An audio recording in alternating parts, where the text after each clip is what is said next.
Hello everyone, welcome to Teach Me AS Math. This is Bassam Khalid.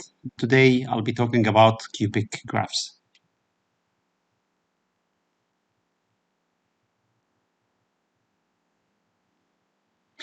Now, for the cubic function, we have the standard form. This is called the standard form of a cubic function, this one.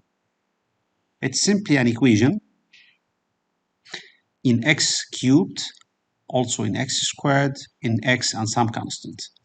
Sometimes we don't have those terms. Sometimes we don't have x squared, don't have x, and we don't have a constant, just have x cubed.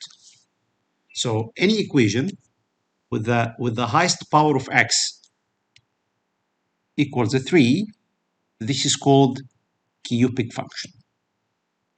Now, what's the graph of y equal x cubed? This one, y equal x cubed, is called a basic or the parent function of a cubic function. This is the most simple form of a cubic function.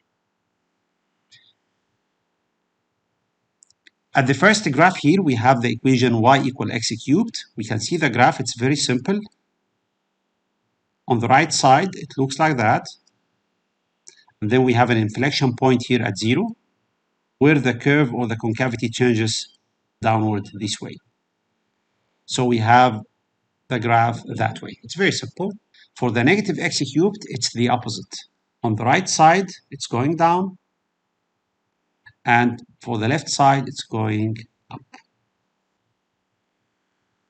Here we have an example. It says, sketch the curves with the following equations and show the points where they cross the coordinate axes. It means the x-intercepts and the y-intercepts. In this example, we are given two questions.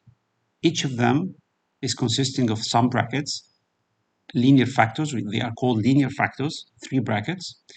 If we try to multiply the 3 brackets, we will end up in an equation with x cubed, actually with negative x cubed, because here you have x, you have negative x, and also you have x. If you multiply them, you will get negative x cubed plus some other terms. We don't care about multiplying or expanding the brackets. Instead, we will be sketching in a very simple way. You need to do 2 steps. Step number 1, you need to find the roots. The roots are simply x-intercepts. And to do this, it's very simple. Just substitute y equals 0. So for y, we'll put 0. So we write the equation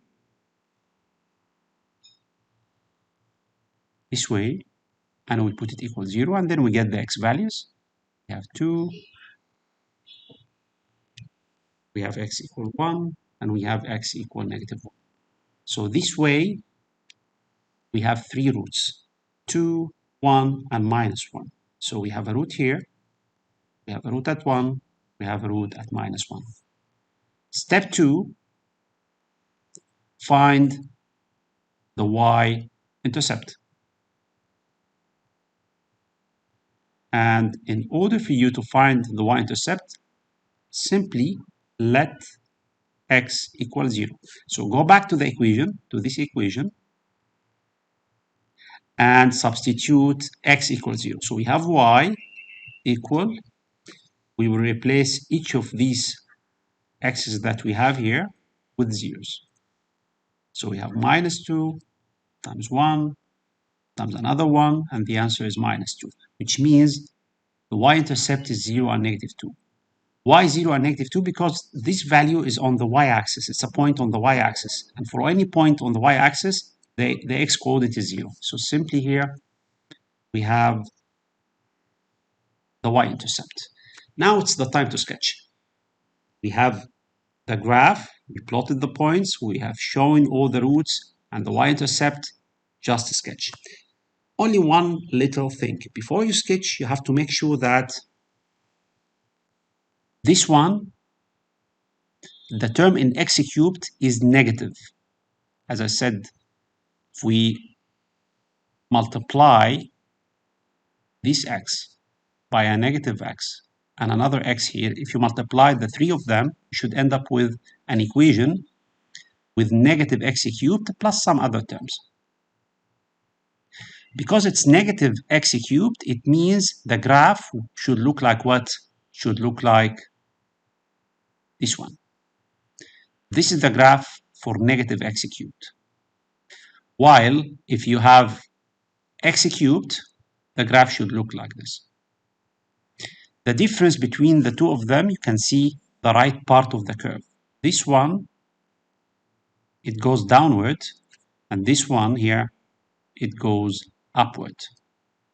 Since we have negative x cubed in our problem, then our graph should be something like this. Now let's sketch.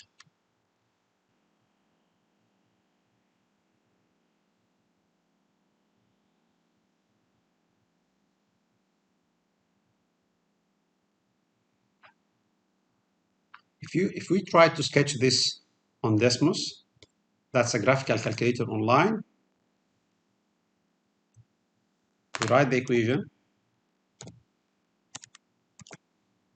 x minus 2 times 1 minus x times 1 plus x.